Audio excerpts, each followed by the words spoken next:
가장 많은 분들이 궁금해하시는 수령 계좌의 특징과 그다음에 과세현 신고에 대한 얘기를 좀 드릴게요. 차이에는 1번과 3번은 개인차가 많이 심해요. 그리고 회사별로 본인이 처한 환경에 따라서도 굉장히 많이 다를 수 있습니다. 그래서 공통적인 내용이죠. 수령 계좌의 특징과 과세현에 대해서 보내주신 질문과 또 저희가 많이 접했던 내용들을 중심으로 말씀을 드릴게요. 우선은 과세이연 계좌에 대해서 말씀을 드리면 연금저축계좌와 들어보셨을 거예요. IRP라고 흔히들 얘기하는 개인형 퇴직연금 계좌가 있습니다. 근데 이 두 가지는 어떤 특징이 있냐면 둘 다 세제 혜택을 주죠. 보통 이제 여러분들이 이 두 가지를 접하시는 거는 근로소득이 있으실 때 혹은 사업소득이 있으실 때 여기는 대부분 근로소득자이시겠지만 연말에 소득공제 받을 목적으로 두 계좌를 아마 개설을 하신 분들도 있고 이번에 새로 개설을 하신 분들도 있을 겁니다. 그런데 여기서 말하는 세제 혜택은 원래 소득공제 혹은 세액공제 아주 예전에 하신 분 소득공제겠죠. 그런데 그거 말고 퇴직소득세 과세이연이라고 하는 두 번째 줄에 있는 잘 보이실지 모르겠습니다. 그게 세제 혜택이라고 볼 때 그건 두 개가 동일합니다. 뭐냐면은 지금 당장 원래는 이제 퇴직하실 때 희망퇴직할 때 퇴직소득세 제하고 받지 않습니까? 근데 이런 계좌에 받게 되면 퇴직소득세를 안 떼고 내 퇴직금 전액을 받는 거죠. 그런데 이제 아까 아마 대부분 다 안내는 받으셨을 거예요.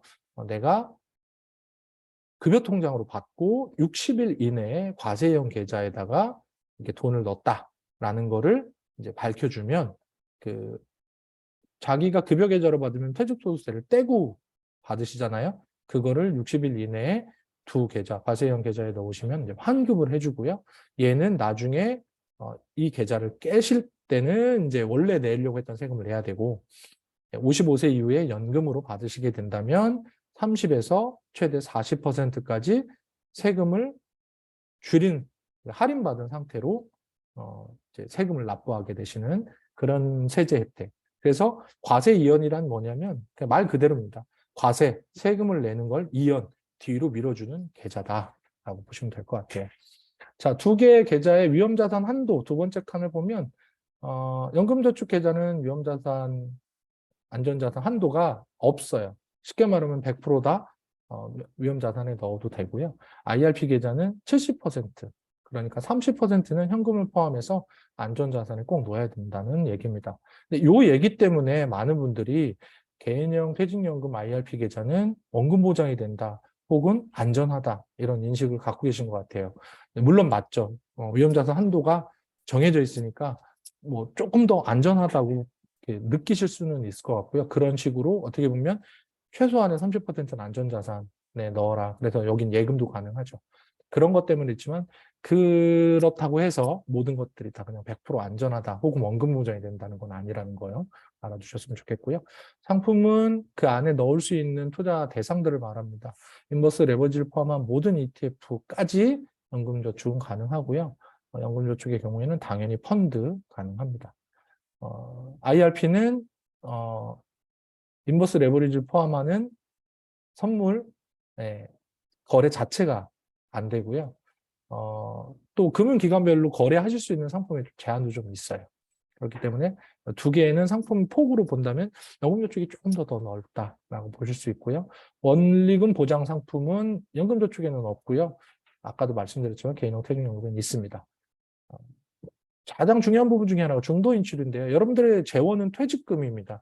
하지만 퇴직금이 개인연금 저축 계좌에 있느냐, IRP에 있느냐에서 가장 큰 차이, 그리고 앞으로 목적에 맞는 계좌를 선택하실 때 가장 고려해야 될 요인 중에 하나가 바로 이 중도인출 여부입니다. 그래서 연금저축 계좌는 중도인출이 됩니다. 물론 중도인출을 하시게 되면 연금으로 받는 건 아니잖아요. 그러니까 내가 만약에 내야 될 세금이 있다면 중도 인출을 하신 비율만큼 세금은 떼고 인출을 하시게 되는 거고요.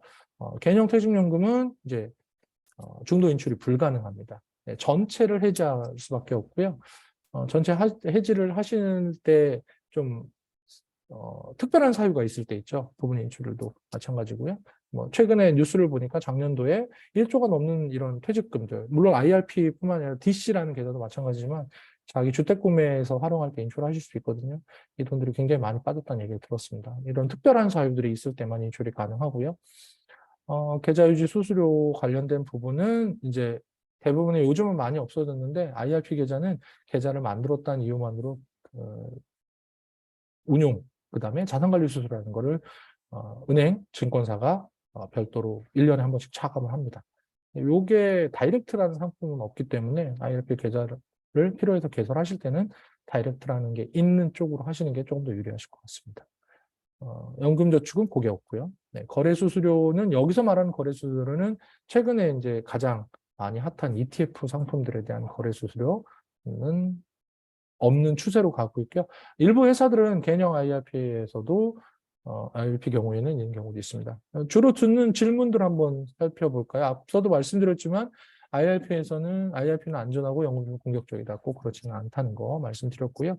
IRP 연금저축 내에서도 최근에는 보면은 MMF라든가 뭐 RP라든가라고 해서 예금과 유사하고 수시로 입출금이 가능한 그런 형태의 뭐 원금 보장은 아니지만 거의 원리금 보장에 가까울 정도로 안전한 상품들은 포진되어 있다고 볼 수 있고요. 반대로 IRP에서도 안전자산의 30%를 내가 예금에 넣었다고 해도 70%의 자산을 뭐 ETF라든가 아주 공격적인 상품들을 가입을 했다라고 하면 그 안에 포함되어 있다면 그 자체가 손실이 날 수 있기 때문에 이 자체만 가지고 안전하다, 공격적이다 혹은 위험하다 이런 걸 판단하는 것은 적절치 않아 보입니다.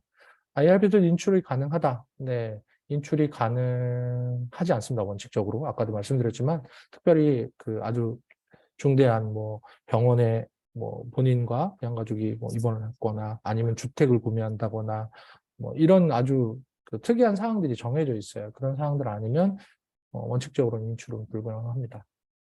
또 많이 물어보시는 게 일단 IRP로 받고 나중에 연금저축으로 바꿀 수 있다고 하던데 예, 이건 제한적입니다. 반만 맞습니다. 왜냐하면 연금저축으로 이전하실 수는 있어요. 2016년도로 기억하는데요. 연금저축과 IRP 간의 계좌 간의 이동. 예, 같은 형태의 계좌니까 비슷한 목적을 갖고 있는 계좌니까 이전이 가능은 한데요. 나이 제한이 있습니다. 55세라는. 그래서 만약에 희망퇴직을 하시는 분들이 최근에 보니까 막 55세가 막 넘지 않은 분들도 참 많은 것 같아요. 그런 상태에서 내가 일단 IRP를 받았으니까 나중에 연금저축으로 받을 수 있지 않을까라고 생각하는데 네, 제한적입니다. 기다리셔야 돼요. 55세까지. 그러니까 근데 이제 재밌는 거는 희망퇴직금은 연금저축으로 받을 수 있다고 제가 말씀드렸잖아요. 이건 나이 제한이 없습니다.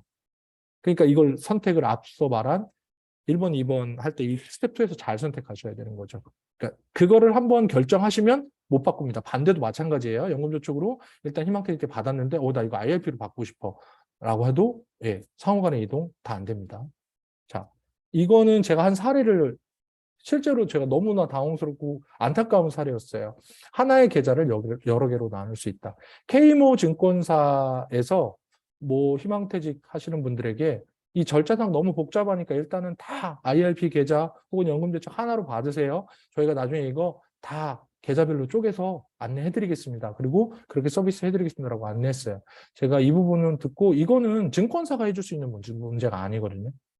근데 이렇게 안내를 했고 고객분은 그 말을 듣고 굉장히 큰 금액을 한 계좌로 넣었는데 60일 이후에 보니까 나눌 수 없다라는 답을 들어서 그러니까 60일이 지났죠. 과세현 신고는 했고 그런데 그 뒤로는 나눌 수가 없게 된 거예요.